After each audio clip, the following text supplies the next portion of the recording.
आइए हम प्रार्थना करेंगे। इस प्रार्थना से शुरुआत करेंगे। पिता परमेश्वर, हमारे मांगने से पहले ही हमारी क्या ज़रूरत है जानने वाला तू परमेश्वर है, और दूर ही से हमारे मन के विचारों को भी जानने वाला तू परमेश्वर।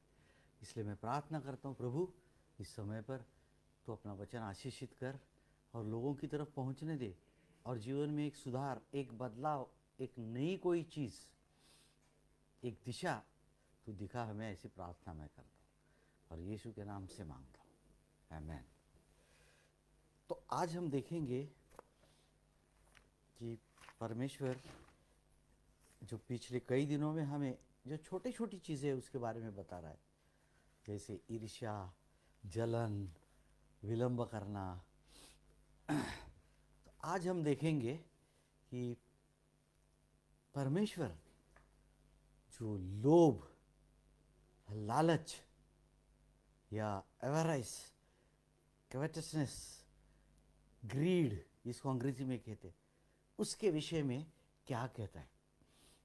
तो जो जिसको ग्रीड कहते हैं, एवरेज कहते हैं या कॉन्शियसनेस कहते हैं, वो क्या है एग्जैक्टली, उसकी व्याख्या या डेफिनेशन क्या है। इनसैटिएबल डिजायर फॉर मनी, सक्सेस और वर्ल्डली थिंग्स। इनसैटिएबल डिजायर का अर्थ ये है कि तृप्त न होने वाली, पूरी न होने वाली, अतृप्य इच्छा। किसके विषय में? पैसे के बारे में, या सफलता के बारे में, या जो संसार की और दुनिया भर की चीज़ें हैं उसके बारे में। क्या है ये? एक पूरी न होने वाली अतृप्त इच्छा, पूरी नहीं होती कभी। अभी बस बहुत हो गया, अभी पूरा हो गया, ऐसे कभी मन में विचार पैदा ही नहीं होते। उसी को कहते हैं लोभ या लालच, या वैसी चीज़ें जो भी ग्रीड है। और ये क्या होता है जब ये तृप्ति नहीं होती है और इसकी मांग बढ़ती है बढ़ती है बढ़ती है। अभी समझो एक आदमी पैसे के पीछे है। बाइबल में तो स्पष्ट रीति से कहा ही है, सबोपदेश की किताब में और नीति वचन में, जो पैसे से प्रेम करता है उसकी कभी भी पैसे से तृप्ति नहीं होती, और उसके पीछे जाते रहता है। अंत में क्या होता है? उसको परमेश्वर के कलोसियो 3 अध्याय 5वें वचन में उसको मूर्ति पूजा का है। क्यों? प्रथम स्थान वो चीज आपके जीवन में लेती है, और कोई भी चीज परमेश्वर के सिवा जीवन में प्रथम स्थान लेती है, वो मूर्ति पूजा हो जाती है। ये जरूरी नहीं कि मूर्ति लाओ और उसकी आरती निकालो, बिल्कुल भी नहीं। अगर परमेश्वर को दूसरा स्थान देके प्रथम स्थान किसी और चीज को अगर आप देते हैं, वो मूर्ति पूजा के बराबर है, और परमेश्वर कभी भी उसको मान्य नहीं करेगा, मंजूर नहीं करेगा। तो हमें इसलिए नहीं करना चाहिए लोभ और लालच, क्योंकि वो जो है, वो सबसे पहली बात है, वो प्रथम स्थान आप समझे या नहीं समझे, आपको उसका एहसास हुए नहीं हुए, आपको ऐसा लगेगा मैं कुछ नहीं कर रहा हूं, परंतु अगर वो प्रथम स्थान लेती है तो वो मूर्ति पूजा हो जाती है और परमेश्वर कभी मंजूर नहीं करेगा। ये चीज़ हमारे जीवन में हमेशा प्रथम स्थान केवल और केवल प्रभु यीशु मसीह अर्थात परमेश्वर को ही देना चाहिए। ये पहली बात मैंने आपको बताई। दूसरी बात है, दुनिया में जितनी बुरी चीजें, पाप, गड़बड़ या जो भी चीजें दिखती है, आपको मालूम है क्या सारी बुरी चीजों का जड़ किधर है? बाइबल में कहा है कि the love of money is root cause of all evil. तिमोथियों की पहली पत्री 6 अध्याय 9 से 11 वचनों में क्या लिखा है? जितने सारे ऑल इविल, जितनी बुरी चीजें संसार दुनिया में आपको दिखती है, इन सारी बुरी चीजों की जड़ क्या है? लोभ या पैसे का प्रेम। समझ रहे हैं आप? तो परमेश्वर ने ये बात स्पष्ट रीति से कह दिया है हमें कि जो है कि जो व्यक्ति पैसे से प्रेम करेगा कभी भी वो चीज से वो संतुष्ट या पूरा नहीं होगा, क्योंकि बाइबल में स्पष्ट रीति से कहा है अगले वचन में कि हमने इस धरती पर कुछ लाया नहीं, हम यहां से कुछ लेके जाने वाले नहीं। तो परमेश्वर का तीसरा महत्वपूर्ण वचन क्या है? अगर हमारे पास, समझ रहे हैं आप, खाने के लिए, भोजन के लिए चीजें हैं और पहनने के लिए कपड़ा है, तो हमें उससे संतुष्ट रहना है। If you have food and clothing, we should be content with thereof. अगर हमारे पास खाने के लिए भोजन है, पहनने के लिए कपड़े हैं, तो हमें इन्हीं पर संतोष करना चाहिए। बाइबल में स्पष्ट रीति से कहा है, क्योंकि उसने कहा है मैं तुझे कभी छोड़ूंगा नहीं और ना ही मैं तुझे कभी त्यागूंगा। तो तीसरी महत्वपूर्ण बात है, परमेश्वर का वचन कहता है कि जो तुम्हारे पास है उसमें संतुष्ट रहो। पॉइंट नंबर 4, बाइबल में कहा है कि जो धनी होना चाहते हैं, अर्थात लोभ के पीछे भागते हैं, क्या होता है, वे परीक्षा में फंसते हैं। ये तिमोथी की पहली पत्री 6वां अध्याय 9 से 11 वचन में आपको, वो क्या होता है, जो धनी होना चाहते हैं, जिनके मन में लोभ रहता है, जिनके मन में लालच रहती है, क्या होता है, परीक्षा में वो लोग फंसते हैं। दूसरी बात, फंदे में फंसते हैं। तीसरी बात, व्यर्थ और हानिकारक लालसाओं में फंसते हो। क्या होता है, I couldn't find Hanikari Lal in your music. जो है ये क्या होता है, व्यर्थ और हानिकारक लालसाओं में फंसते हैं, जो मनुष्य को बिगाड़ देती है। बाइबल में कहा क्या करती है वो, अंत में मनुष्य को बिगाड़ देती। तो शुरुआत कहां से हुई, खाली मन में एक लालच की बात आई, और अंत में वो क्या होता है, मनुष्य को बिगाड़ देती है, और बाइबल में कहा है विनाश के समुद्र में डुबा देती है। तो जो लोभ से शुरुआत होता है उसका अंत क्या है, तरक्की, सफलता, बढ़ोतरी, ऊंचे स्थान पर जाना नहीं है, विनाश के समुद्र में डूबा जाता है। और उसके साथ एक और भी बात वहां पर कही है, विश्वास से भटक जाते हैं वो। आपने भी कई बार मंडली में, हमारे मंडली में चर्च के लोगों को भी मैं देख चुका हूं, जो पैसे की लालच देते हैं, विश्वास से भी भटक जाते हैं लोग। उसका अर्थ क्या है, जो हमारा सिद्धांत है, जो हमें सिखाया गया है बाइबल के अनुसार, वो छोड़ के पैसे के लिए कोई और चीज अपना लेते लोग, इसको कहते हैं विश्वास में गिरना, नहीं तो विश्वास में भटक जाना। और नाना प्रकार की दुख से अपने आप की छलनी बना लेते, मतलब इधर दुख, इधर काटता, इधर सुराख, इधर होल बना दिया, छलनी जैसे बन जाता है। क्या मिला, परीक्षा आई, फंदे में फंस गए, व्यर्थ और हानिकारक लालसाओं में फंसे, बिगाड़ दिया, विनाश के समुद्र में डुबा दिया, विश्वास से भटक गए, और छलनी जैसा अपना शरीर हर दुख से बनाया। इसीलिए बाइबल में कहा है रुपयों का जो लोभ है, पैसे का लोभ, रुपयों का लोभ, सब प्रकार की जितनी बुरी चीजें हैं, बुराइयों का जड़ है। आप समझ रहे हैं इस बात को? ये चौथी बात मैंने आपको बताई। पांचवी बात, सबोपदेशक की किताब 5वां अध्याय 10वें वचन में लिखा है, जो पैसे से प्रेम करता है उसकी इच्छा पूर्ति कभी नहीं होती। कितना भी पैसा है तो और तो इच्छा पूर्ति होने वाली नहीं है, तो विनाश के समुद्र में तो डूबना है ही है।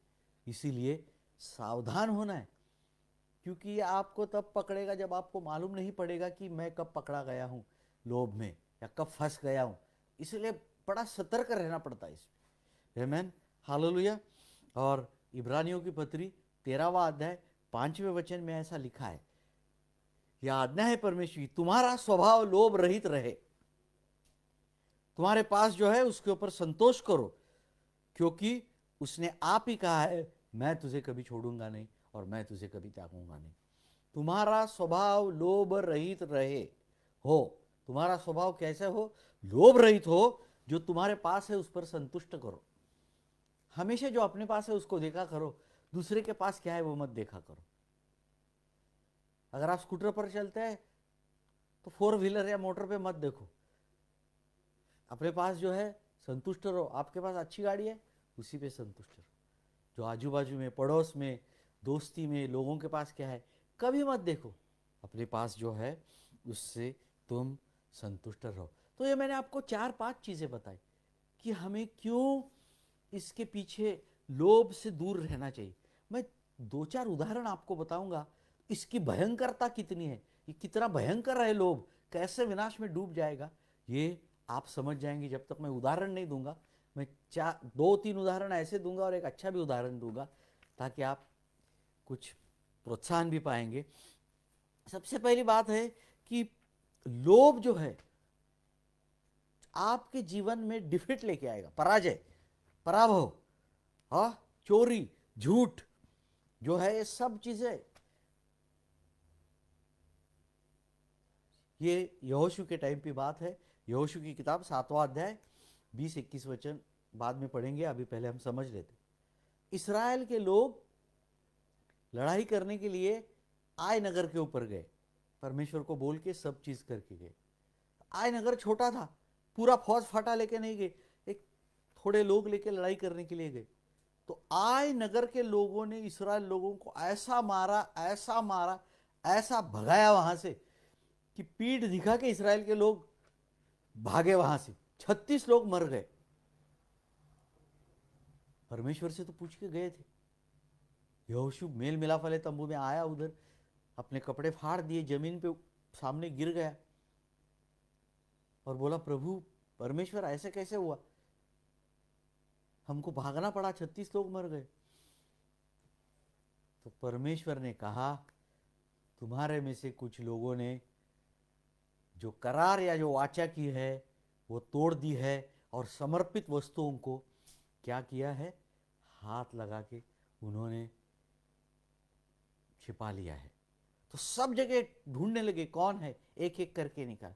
तो यहूदा वंश का अखान नाम का एक आदमी निकल गया और उसने इस बात की कबूली दी कि मैंने एक अच्छा सा कपड़े का ड्रेस, 200 शेकल चांदी और एक 50 शेकल की सोने की ईंट जब मैंने देखी तो मुझे लालच लगी और मैंने उसको अपने तंबू में छिपा लिया। छुपाया किसने? अखान ने। लड़ाई किसके साथ चल रही थी? आय नगर में दूर, और वहां मार खाया। किसने खाया? अखान ने नहीं खाया, जो साथी लोग थे इस्राएल लोग सब ने। तो परमेश्वर ने यही कहा, ये झूठ बोल रहे, ये चोरी कर रहे, इन्होंने वाचा तोड़ी है। ये सब किसके कारण हुआ? चोरी, झूठ, वाचा। अभी 7वां अध्याय 21-20 वचन में है। ये सब इसलिए हुआ क्योंकि अखान ने मान लिया कि मेरे मन में लालच पैदा हो गया। तो लालच से जीवन में डिफीट, पराजय या पराभव आ सकता है, विशेष करके आत्मिक तौर से। संभाल के रहना चाहिए हमें। ऊपर से दिखने में बहुत इनोसेंट और मासूम दिखता है, पर अंदर से बड़ी खतरनाक चीज है। इसीलिए मैं बार बार छोटी छोटी चीजें, जो छोटी लोमड़ियां मैं पहली बार ही देना था पहले दिन, वो मैं आपको समझा रहा हूं। दूसरी बात है, ये मृत्यु लाएगा, विनाश में डुबा देगा। प्रेरितों के काम 5वां अध्याय 1 से 11 वचन, हनन्याह और सफीरा जब घर बेच दिया तो बेचने के बाद उसमें से कुछ पैसे निकाल के अपने लिए रखे और बचे हुए पैसे प्रेरितों के पास चरणों पे लाके दिए। हनन्याह ने रखे। तो प्रेषित पतरस ने एक ही सवाल पूछा कि पवित्र आत्मा के साथ ये झूठा बर्ताव करने के लिए तू क्यों, ऐसा शैतान ने तेरा मन भर दिया? तो बेचने के बाद पैसा रख के इधर तूने बाकी बचा हुआ पैसा इधर ला के रखने का तूने ऐसी चीज क्यों की? ये तूने परमेश्वर के साथ झूठा काम क्यों किया? वहीं पर गिर गया नीचे, उसका प्राण चले गया। तूने पवित्र आत्मा के साथ ऐसे झूठा बर्ताव क्यों किया? वो गिर गया उधर, उसका प्राण निकल गया। तो लोग बाजू में खड़े थे, उन्होंने आके उसको कपड़े में बांधा, उठाया और गाड़ दिया।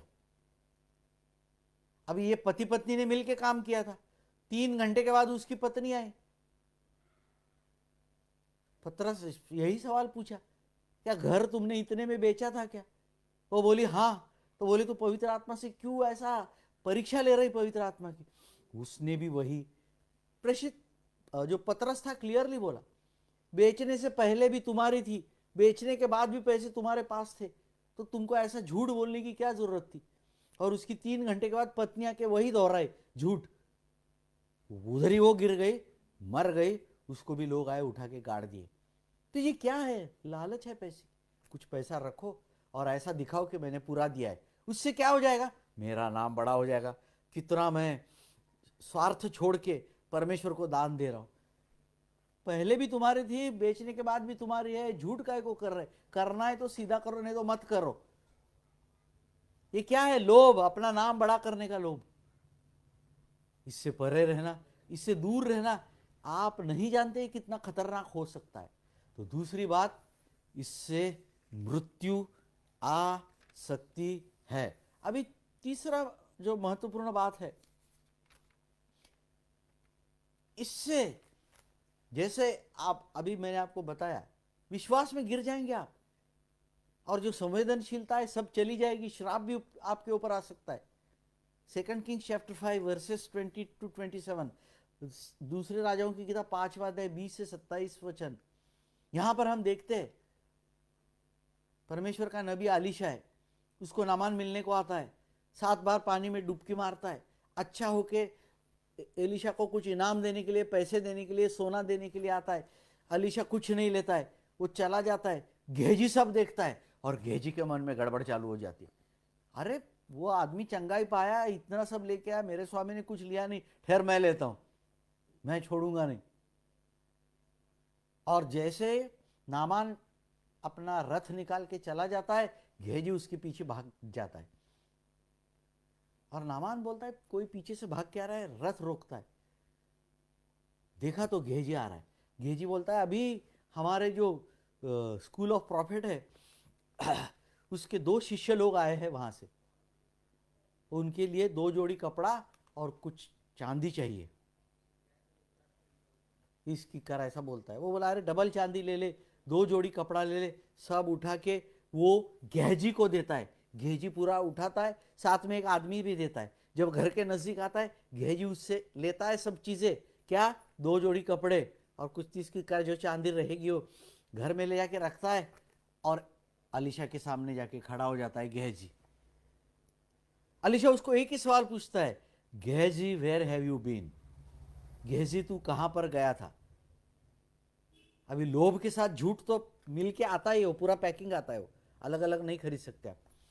गेहजी ने झूठ बोला, मैं कहीं नहीं गया था। जब तू उस आदमी से ये सब चीजें ले रहा था तो क्या मेरी आत्मा ने तुझे नहीं देखा, क्या मेरा आत्मा तेरे साथ नहीं था उधर वहां पर। ये समय क्या ये सब चीजें ऐसे सोना चांदी ड्रेस और ये चीज लेने की है क्या। इसीलिए क्या, I'm listening. इसीलिए जो कोढ़ जिसको बोलते हैं, मतलब जो लेप्रेसी, जो कुष्ठ रोग नामान के ऊपर था, वो तेरे ऊपर और तेरे खानदान के ऊपर हमेशा के लिए रहेगा। तुरंत गेहजी क्या हो गया, सफेद बर्फ जैसा हो गया, वहां से चले गए। किसके लिए ये सब लोभ। श्राप भी आया, और जो चीज है, कभी वो अभी कुष्ठ रोगी को अंदर आना मना रहता है, सबसे दूर रहना पड़ता है अलग से। कुष्ठ रोग किसको दिखाता है, स्पिरिचुअल सेंसिटिवनेस लॉस, आत्मिक चीजों के बारे में आप कुछ भी समझ नहीं पाएंगे। ये किससे हुआ, लोभ से। पॉइंट नंबर 4, चौथा एक उदाहरण देता हूं। जिंदगी भर यीशु के साथ रहा पर बदला नहीं, कौन है वो, यहूदा। समझ गए ना। तो ये जो आदमी था, ये मत्ती की किताब 26वें अध्याय 14-15 वचन में लिखा है, मुख्य याजक के पास गया और मुख्य याजक को जाके पूछा कि अगर मैं यीशु को पकड़वा दूंगा तो आप मुझे क्या दोगे। वो बोले हम 30 चांदी के सिक्के आपको देंगे। और हाँ, बात डन हो गई, 30 चांदी के सिक्के लेकर यहूदा निकला। 30 चांदी के सिक्के लेने के बाद उसके मन में उसको बहुत बुरा लग गया। बाद में तो उसने आत्महत्या करके मर गया, पर अनंत काल का जो लॉस है नरक में 30 चांदी के सिक्के के लिए। लोभ जो है बहुत बुरी चीज है, आप जानते नहीं इतना खतरनाक रीति से वो आपको ले जाएगा। इसीलिए मैं आपको एक चीज बताना चाहता हूं, शुरुआत में ही उसको निकाल के दूर रख दो। तो बाद में हम देखते हैं कि ये लोभ के परिणाम क्या होते हैं अनंतता में। जैसा मैंने आपको बताया, करंथियों की पहली पत्री 6वां अध्याय 10वें वचन में लीस्ट दी है कि ये लोग परमेश्वर के राज्य के वारिस नहीं होंगे। उसमें से एक महत्वपूर्ण बात है, लोभी लिखा है। जो लोभी लोग हैं परमेश्वर के राज्य के वारिस नहीं बन सकते। Point number 1। दूसरी बात है, एफिसियों की पत्री 5वां अध्याय 5वें वचन में लिखा है, जो लोग लोभी है स्वर्ग के राज्य में प्रवेश नहीं कर सकते, हो वतन नहीं पा सकते। और पॉइंट नंबर 3, तिमोथी की पहली पत्री 3रा अध्याय 3रे वचन में जो मतलब गुण होने चाहिए एक प्राचीन या एक चर्च में एल्डर होने के लिए, उसमें एक गुण यह दिया है कि वो आदमी लोभी नहीं होना चाहिए। उसका अर्थ, जो आदमी लोभी है वो चर्च में प्राचीन या बिशप या कोई एल्डर बोल के काम नहीं कर सकता है। मतलब चर्च में भी जगह नहीं, स्वर्ग में भी जगह नहीं, और परमेश्वर का जो राज्य है उसमें भी कोई वारिसदार नहीं बन सकता है। तो इससे ज्यादा और लॉस क्या हो सकता है। मगर जो लोग विजय प्राप्त करते हैं इसके ऊपर, उनको सब चीजें मिल जाएगी। प्रेरितों के काम 8वें अध्याय में जब समरिया में लोगों का उद्धार हो गया, ऐसा प्रेरित लोगों ने सुना, तो पतरस और यूहन्ना को समरिया में भेजा। सामरिया में जब भेजा, जब ये आए तो देखा कि सामरिया के लोगों ने यीशु मसीह का स्वीकार किया है, तो उन्होंने उनके ऊपर हाथ रखना चालू कर दिया। जब उनके ऊपर हाथ रख के प्रार्थना की तो लोगों को पवित्र आत्मा मिलने लगा। तो वहां पर एक ऐसा आदमी था जो फिलिपुस ने सुसमाचार सभाएं चलाई थी, तो उसमें उसका परिवर्तन हो गया, यीशु का स्वीकार किया और मसीह बन गया था। उसका नाम था शिमोन जादूगर। कुछ दिन पहले उसका उद्धार हुआ था। किसने सभाएं चलाई थी सुसमाचार की? फिलिपुस ने, इवेंजलिस्ट फिलिप ने। और अभी इनके पास आ गया मीटिंग में वो, और देखा कि हाथ रखने के बाद पवित्र आत्मा मिल रहा है। तो पतरस के पास गया और पतरस को बोला, ये पैसा ले लो आप, रिश्वत, घूस, लालच, पैसा ले लो और मुझे भी ये दान दे दो कि मैं भी जिसके ऊपर हाथ रखूं उनको पवित्र आत्मा मिल जाए। पतरस ने कहा, तेरा पैसे का और तेरा इसी के साथ नाश हो जाए। तेरा अंतकरण दुष्टता से भरा हुआ है, ये बात तू कैसे सोच सकता है? ऐसा सब बोलने के बाद फिर वो आदमी ने पश्चाताप किया और पतरस को बोला, प्रार्थना करो। पर पतरस के सामने लालच आई थी। पतरस ने लालच किया क्या? नहीं। पतरस ओवरकमर, विजय पाने वाला बन गया। और आज स्वर्ग में कितना बड़ा प्रतिफल पतरस का होगा। तो हमें ऐसा बनना चाहिए। आमीन, हालेलुया। कोई व्यक्ति बोलेगा, नहीं ये ले पैसे, ये ले, तो ऐसा कर, लालच दिखाएगा, आपको उसमें ढकेलने की कोशिश शैतान जरूर करेगा। व्यभिचार, खून, ये जितने खतरनाक है, इतनी ये भी चीजें खतरनाक है। क्योंकि स्वर्ग के राज्य में प्रवेश नहीं ना, तो फिर किधर? उधर घूम नहीं सकते अनंतता में बाहर। या तो स्वर्ग या तो नरक, या छोटा रास्ता बड़ा रास्ता, छोटा फाटक बड़ा फाटक, जीवन या मृत्यु। इधर उधर टाइम पास नहीं कर सकते उधर। जैसे मतलब नरक है जो व्यभिचार, खून करने वाले या बुरी चीजें करने वाले लोग, वैसे लोभी लोगों का भी स्थान वहां पर है, बाइबल कहता है। इसलिए आज हम सीख जाए कि दिखने में मासूम और इनोसेंट है, अंदर से बड़ी खतरनाक चीज है। हम हर किस्म के लोभ से, अतृप्त होने वाले लोभ से हम बच के रहे। चाहे पैसे का लोभ हो, चाहे सफलता का लोभ हो, चाहे संसार की चीजें, या हमारे नाम बड़ा करने का लोभ हो, हम प्रतिदिन अपना क्रूस उठाए, प्रभु यीशु मसीह के पीछे चले, उसके शिष्य बने। और जैसे पतरस ने ठुकरा दिया ऑफर को, वैसे हम भी ठुकरा दे और यीशु मसीह के पीछे उसके समान चले। यही परमेश्वर की इच्छा है। प्रभु आपको आशीष दे। आइए अपने सिरों को झुकाए और हम प्रार्थना करेंगे। पिता परमेश्वर, तेरा वचन आज लालच और लोभ के बारे में हमें मालूम पड़ा प्रभु, कि दिखने में तो कितना साधारण दिखता है, परंतु अंदर से कितना खतरनाक है, जो हमें नरक में रख सकता है, जो हमें स्वर्ग से बाहर कर सकता है। प्रभु, होने दे हमारे मन में अगर कोई चीज़ है ऐसी लोभ की, तो पश्चाताप करके यीशु का खून लगा के, धो के यीशु के खून के द्वारा तो हमें स्वच्छ और साफ कर, ऐसे प्रार्थना मैं करता हूँ। और प्रभु जी, इन चीज़ों से दूर होकर अपना क्रूस उठा करके तेरे पीछे चलने के लिए तो हमारी सहायता कर, ऐसे प्रार्थना मैं करता हूँ। वचन के ऊपर आज आशीष दे और हर एक व्यक्ति को तू स्पर्श कर, ये मेरी प्रार्थना है, यीशु के नाम से मैं मांगता हूँ, आमीन।